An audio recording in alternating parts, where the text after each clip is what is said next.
ఉమ్.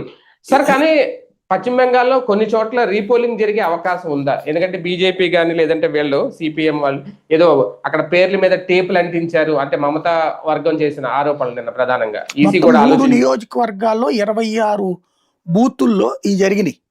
వాడు జహంగీర్ అనే ఒక వెధవ, వాడు మొన్న నేనే పుష్పాని అని చెప్పాడు కదా, ఆ శర్మ అనే పోలీస్ అధికారి మీద, వాడి నియోజకవర్గం అస్థానం ఏదో ఉంది.